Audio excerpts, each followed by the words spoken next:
Guys, this is Wolfie here with a Dissidia Final Fantasy Opera Omnia Global video for the 10th of May 2019.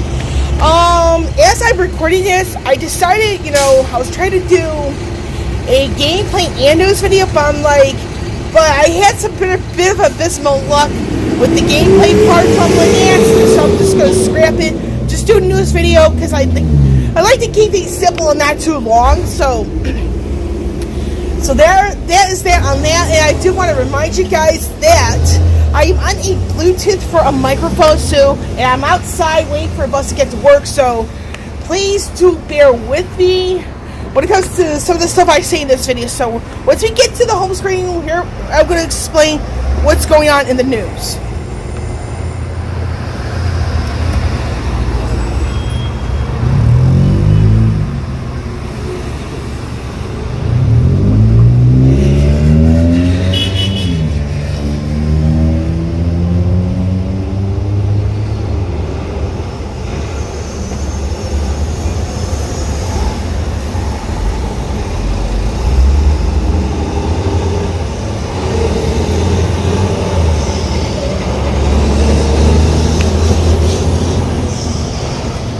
Okay, so fortunately I got this right to the screen I wanted to be, so a few tips here and there for the Heretic Challenge, Power Matrix, Chase, Theta, and Delta. Do not rush into these because, right now we still have plenty of time to get through them. So, I say, try to rush through them right now. It's a bad idea because you have co-ops, limited time missions for varying other things. They are actually much shorter in duration, so the current co-op, the Crossroads of Illusions 2, that's probably the top priority at the moment, in my opinion.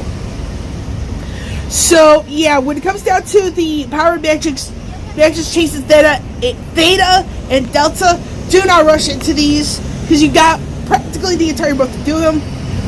With the right arm with the mission, with the barrier there, believe it or not, if you bring Maria along to the co-op, she becomes the MVP because you actually have yourself a guaranteed way to heal outside of Silk. And speaking of Silk, it's not a bad Esper to bring along because it has that it doesn't take long to get to him. But yeah, when it comes to Maria, she's pretty much your best bet in regards to the co-op because she has a guaranteed way to heal the party. So, and the thing is, when it comes to non-synergy units, they are good for co-op. Lightning actually is not bad.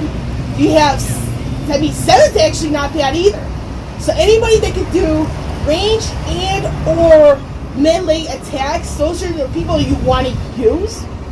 But you do not want to bring Leon to this one. So that's just a few things here and there. And then you want to keep the magic damage dealers at home because they do resist magic damage and it's going to be a pain in the ass. So with the event draws for Barrett and Kuja, those two banners, I did do some pulls on them.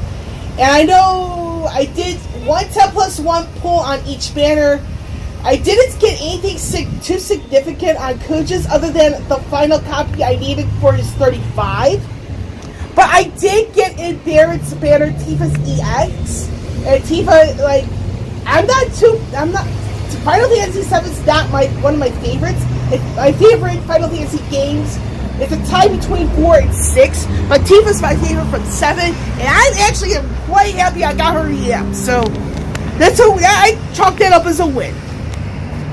Now, with the limited time bundles, it really depends how new you are to the game. Because with Kuja, I do say go after it if you have the financial means to cover it. With Yuna, if you already have her alternate costume, because hers is a return, I say it's a skip if you want to because you're just only paying up for gems. But that's just my personal opinion. Now with the Lost Chapter taking the God Stage Kuja event, it's actually easy if you have the right setup. And when it comes to Kuja's his kits, all that stuff, you need to have his EX and his 6060 Awakening in order to make the most out of it, because if you don't, the stacks immediately go away after you use the Plus version offering Holy or Ultima. And the reason why I kind of say it like this, because it's like, with his EX, when you use the EX move, you actually get to keep the stacks for 5 turns. So this is one of those characters, like, people have hyped him up, but he's actually not that good, because, like I said, the stacks, even after you use his EX, it only lasts for 5 turns. So it's pretty much, you have to constantly recast his EX move.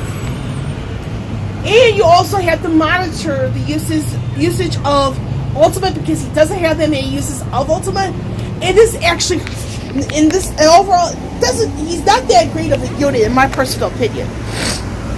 Now, with the Crossroads of Illusions co-op second of 4, the banner that accompanies this is actually going to be the 15 CP alternate and the 35 CP weapons for both Zidane and Laguna.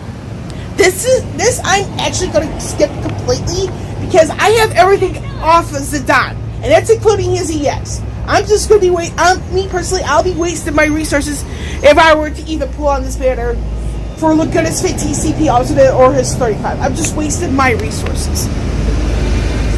So, and then there's a couple of things here, some address issues, known issues. I believe some like description stuff here and there. And I want to give some in advance advice for next week, because we have the Act 2, Chapter 2 main story. We also have the Crossroads of Illusions co-op Part 3, and the co-op that goes along with the main story. Now, the order of prioritization there is co-ops, because, and the reason why I kind of say it like this, I'm going to go into this a little bit more detail, but when you want to prioritize things for next week, you want to go after the co-ops first. And in regards to Gang Paladin Cecil, he is one of those characters that's like, I think what I would recommend is that when you do some a little bit of work on Chapter 2, but not all the way, because you just want to get to wherever the point is where you get Paladin Cecil. So once you get Paladin Cecil, stop what you're doing, go into the co-ops, because again, you have the Crossroads of Illusions co-ops Part 3, alongside the co-ops that go alongside